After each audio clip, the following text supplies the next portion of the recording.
College is a place to learn, to earn a degree in a field of study that proves you have the knowledge to contribute to the workforce and become a productive member of society. But for some, it's a place to hang out with friends, finally away from the prying eyes of parents, and to get up to all the shenanigans you could ever dream up. Before we begin, please like, share, and subscribe to our channel. Every new sub helps us achieve our goal and keeps us motivated to create new content. With that being said, I'm your host, Jamie, and here are 10 hilarious college comedies. Number 1, Old School. Todd Phillips burgeoned as a director through a series of documentaries. However, he got his first moderate hit in 2000 with another college comedy you may have heard of, Road Trip. Phillips is probably most known for the Hangover trilogy, as well as recently receiving some Oscar clout with The Joker. Old School is where critics really acknowledge Phillips' eye for comedy. I first saw Old School when I was in high school, and while I enjoyed it, it didn't quite resonate with me as much as it has as an adult. Old School, which in many ways is aptly titled, harkens back to the college comedies of yesteryear, like Animal House. It also stands out by being a college comedy in which actual adult characters are the stars. The film introduced audiences to the frat pack, Will Ferrell, Luke Wilson, and Vince Vaughn. While Old School was still a college comedy, the themes are more focused on recapturing faded youth instead of coming of age. Take a trip down memory lane over on Pluto, Paramount Plus, Hulu, Sling, Roku, Prime, Google Play, Apple TV, Fandango, or FX Now. Number 2, Van Wilder. National Lampoon's Van Wilder was arguably the best National Lampoon film audiences had seen in at least a decade when it hit theaters in 2002. While it was reasonably funny and raunchy, its moderate commercial success in theater, as well as eventually becoming a juggernaut of the home market, was largely due to Ryan Reynolds being a tour de force of charm and comedic timing. Millennials look back on this movie fondly, not just as a breakout for star Ryan Reynolds, but also introducing us to Kal Penn pre-Harold and Kumar fame. Van Wilder is one of those films where the shock value works, even if the jokes are hit and miss. But you can't help but root for the characters. No matter how juvenile it gets, it is a feel-good film by the end. Check it out on Tubi, Prime, The CW, Google Play, Apple TV, or Fandango. Number 3, Revenge of the Nerds. I'm not sure if any of the films aged as poorly on this list as Revenge of the Nerds. Regardless, it is a classic college comedy that is still hysterical. Just be wary of the cringe and questionable morals being perpetrated here. The film, after all, is called Revenge of the Nerds, and it is the perceived wet dream of the classical, stereotypical nerd. When jocks burn down the dorms, the nerds then take up residence in a dilapidated house and are set on joining the Greek council as they have had enough of the jocks' antics. They decide to beat the jocks at their own game by winning the Greek games to be able to put one of their own on the council. It's hilarious and fun and really does give the nerds the upper hand. Make sure to check it out on Philo. Number 4, Animal House. National Lampoon's Animal House was released in 1978 and ushered in the college sex comedy. The film became the gold standard for the genre and still remains one of the best college comedies to this day. It was such a phenomenon. In the US alone, it grossed an astounding $120 million in the US ticket sales in its original run, and another $21 million for its 1979 re-release. Only 2 films did better in 1978, Grease at number 1 and Superman at number 2. Animal House starred SNL alum and late comedy legend John Belushi. The amount of toga parties and broken guitars in this film inspired for the next decade was probably off the chart.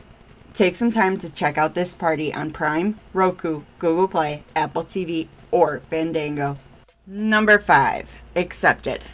The late 90s and early 2000s saw a revival of the sex comedy, the gross out comedy, the college comedy, etc.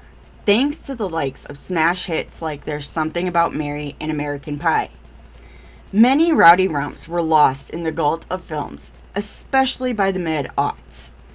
Accepted is one of them. Regardless, it is a surprisingly enjoyable film because of its fun premise. What if you were able to learn whatever you wanted at an official capacity, but in a nurturing, unconventional way that suits you? The strong cast, which includes Jonah Hill before he rose to stardom, and Justin Long, who is pathos personified, undoubtedly elevate the film. Ultimately, Accepted is fun, amusing, and sticks the landing on the more in-depth point it's trying to make. Enjoy this one over on Prime, Google Play, Apple TV, or Fandango. Looking for some new duds to dazzle your friends and family with?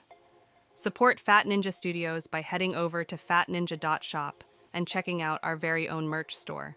We've got everything from shirts, hoodies, hats, shoes, and more. Again, check out fatninja.shop. Every dollar spent goes to our big fund jar and helps us produce more quality content and short films. Thanks again. Number 6, The House Bunny. The House Bunny is also another college comedy with a fun premise and good point. It's hit and miss in the humor category, but it is a short, heartfelt film with a standout ensemble.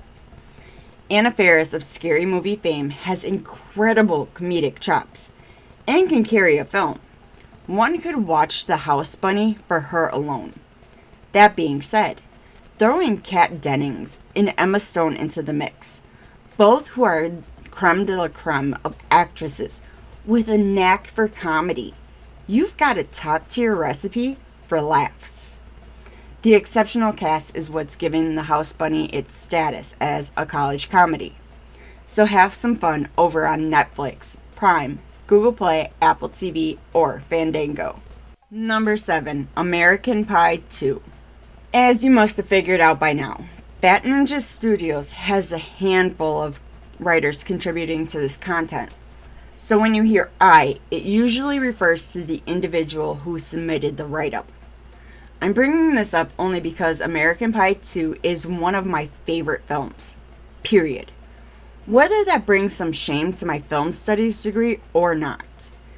American Pie 2 was the first one of the series that I watched. Admittedly, I took some time to warm up to it. Don't misunderstand, American Pie 2 is a farcical sex comedy, and an iconic one at that for millennials. What strikes a chord with the viewers is the relatability of the characters, combined with the well-executed motifs about growing up. These elements resonate across generations and even ground the film. American Pie uses farce and raunchiness to convey all of the ups, downs, and uncomfortableness of growing up and experiencing life. The amount of heart in the American Pie series also makes it a delicious film experience that is a cut above the rest. I also regard American Pie 2 as one of the best sequels ever made. First off, it isn't just a repeat of the first one. Secondly, the story and the character arcs progress naturally from the first one. Thirdly, and speaking from experience, you don't need to see the original to enjoy or even follow American Pie 2. Regardless, screening the original provides more context for the viewer. American Pie 2 expands on the details from the original with such finesse, it feels like it was crafted with love. It helps that American Pie 1 and 2 have the same screenwriter, Adam Hirst. So go get a taste over on Google Play, Apple TV, Prime, or Fandango. Number 8, The Freshman. 1990s The Freshman stars a young Matthew Broderick, host Ferris Bueller, who has moved to New York to begin his freshman year in college. Through a series of unfortunate events that are so staged they seem straight out of a movie, his character, Clark Kellogg, ends up making acquaintance with Carmine Sabatini, played by silver screen legend Marlon Brando. Brando is playing Don Corleone, almost literally. It's one of the film's best gags. His character, Sabatini, was allegedly the inspiration for The Godfather. The freshman is clever and thoroughly entertaining. Matthew Broderick plays Kellogg, wide-eyed and naive. One can't help but sympathize with him. The narrative is also subtly, and not too subtly, meta and self-reflexive. I'd even compare it to Scream, only the crime genre version of it. Take a peek over on Google Play, Apple TV, Prime, or Fandango. Number 9. Neighbors. Neighbors continued Seth Rogen's winning streak with its critical and commercial success. While Seth Rogen pretty much plays the same part in every film, the shtick doesn't usually go stale because of Rogen's likability. He also throws the stoner character he plays into new, fun scenarios. He's not unlike Charlie Chaplin's character, the Tramp, except with less slapstick and more stoner humor. Rogen also makes sure he's surrounded by gifted comedic thespians. Regardless, Neighbors isn't the typical college comedy either. The film actually shifts the viewer's point of view away from the college student and places it on that of the uncool adults. Seth Rogen's character Mac and his wife Kelly, played by the underappreciated Rose Byrne, who also is a brilliant comedic actress, have just had a kid, and then a frat moves in next door. The frat boys are led by Teddy, played by Zac Efron.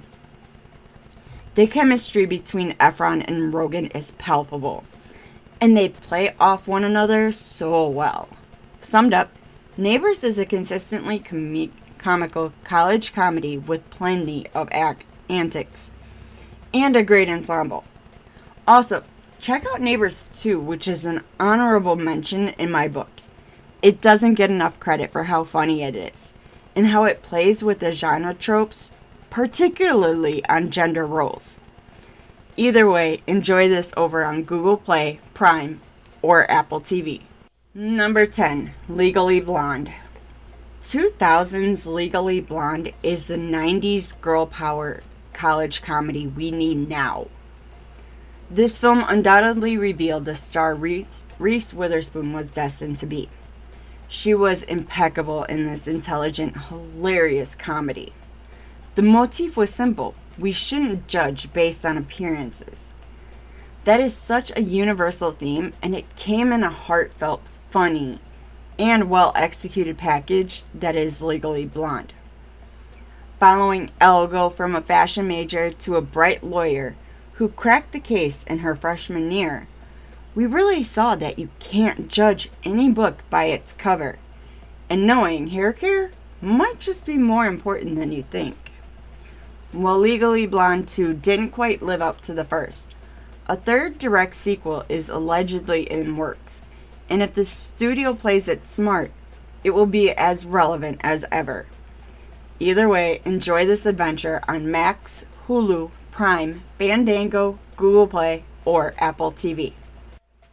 Thanks for checking out the video. Did we leave any films off the list? Let us know in the comments. If you enjoyed this video, please like, share, and subscribe to our channel. Don't forget to tap that bell icon to stay up to date with our latest releases. You can reach out to us on Twitter or X at StudiosFat, or chat with us on Discord, linked below. Make sure to check out our very own merch store located at fatninja.shop. All proceeds go towards our next film project, so we'd greatly appreciate it. I've been your host, Jamie. Thanks again. See you in the next one.